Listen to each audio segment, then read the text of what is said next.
Que disent les saints sur la fin des temps?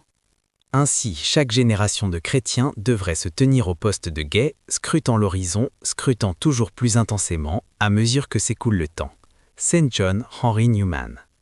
Il sera trop long de citer tous les mystiques qui ont abordé le thème de la fin des temps, car quasiment tous, sans exception, ont reçu à un moment ou à un autre de leur vie des révélations à ce sujet. Comme si, à travers eux, le Seigneur voulait rappeler au long des siècles cette parole. Veillez, car vous ne savez ni l'heure ni le jour. Ils nous rappellent aussi souvent le rôle prépondérant de la Sainte Vierge Marie dans cette épreuve et de la joie qui en suivra.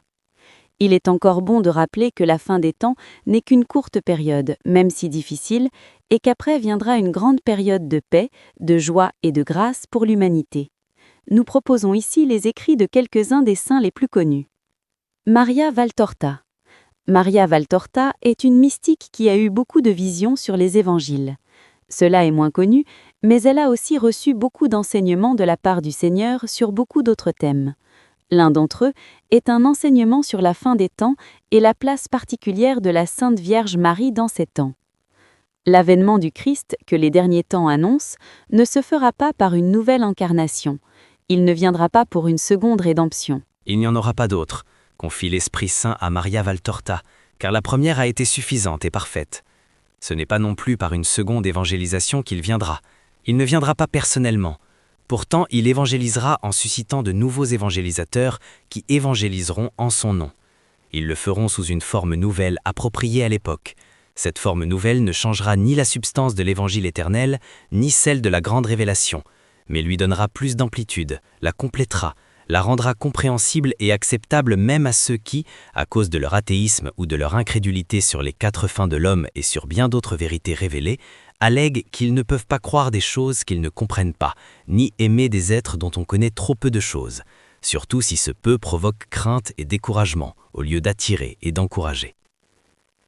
L'infinie miséricorde de Dieu fera resplendir Marie, annonciatrice de la dernière venue du Christ. Les nouveaux évangélisateurs enseigneront donc l'évangile de Marie, en vérité trop laissé dans l'ombre par les évangélistes, les apôtres et tous les disciples, alors qu'une connaissance plus vaste d'elle aurait servi d'enseignement à bien des gens, évitant ainsi de nombreuses chutes. Elle est un maître de vie pur, fidèle, prudent, compatissant et pieux. Elle n'a cessé d'enseigner au cours des siècles et porter les messages de Dieu. Elle est digne d'être d'autant mieux connue que le monde s'enfonce dans la boue et les ténèbres, afin d'être plus imité pour ramener le monde vers ce qui en est dégagé.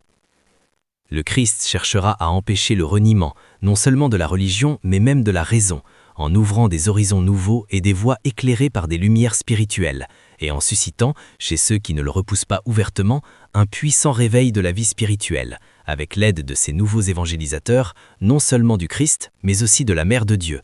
Ils porteront l'étendard de Marie, ils conduiront à Marie, et Marie, qui fut déjà une fois cause et source, indirecte mais néanmoins puissante, de la rédemption de l'homme, le sera de nouveau. Mais n'ayez pas peur, dit Jésus.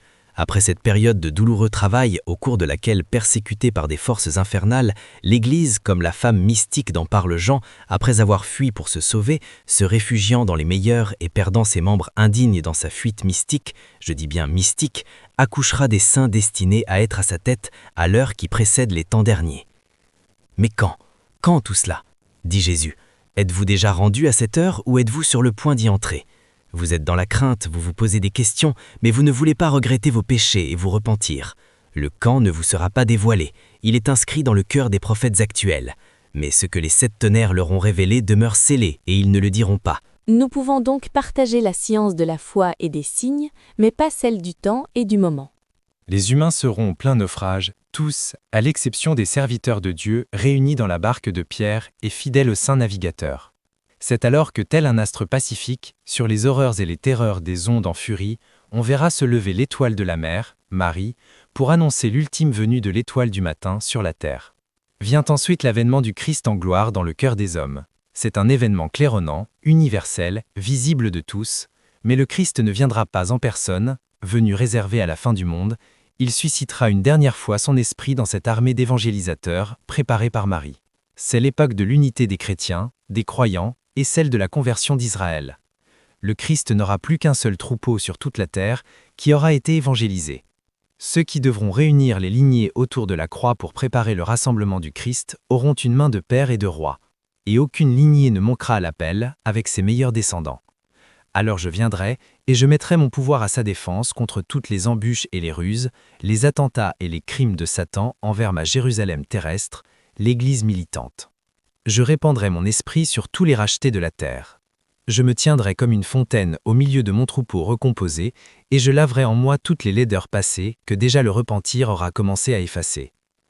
Alors, roi de justice et de sagesse, je disperserai les idoles des fausses doctrines, je purgerai la terre des faux prophètes qui vous ont conduit à tant d'erreurs.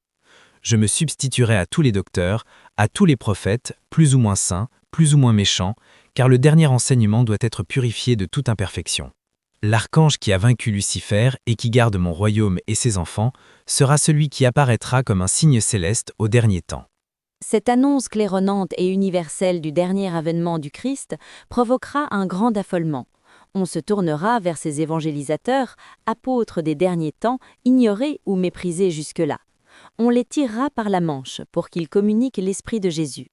Bons et mauvais se sépareront naturellement. Les uns seront tout amour et charité, les autres toute haine. Mon Église, à l'avant-dernier jour, se composera alors de vrais chrétiens. Peu nombreux comme au début, mais saints comme au début. Elle finira dans la sainteté comme elle commença dans la sainteté. Les menteurs, les traîtres, les idolâtres resteront au dehors, ceux qui à la dernière heure imiteront Judas et vendront leur âme à Satan, nuisant ainsi au corps mystique du Christ. La bête aura en eux ses lieutenants pour sa dernière guerre. Les derniers temps seront les temps de l'esprit. Ces lumières, ces voix pulluleront alors pour servir de guide aux cœurs droits qui marcheront à tâtons dans les brumes des matérialismes, des rationalismes, des sectarismes auxquels les prêtres prendront largement part.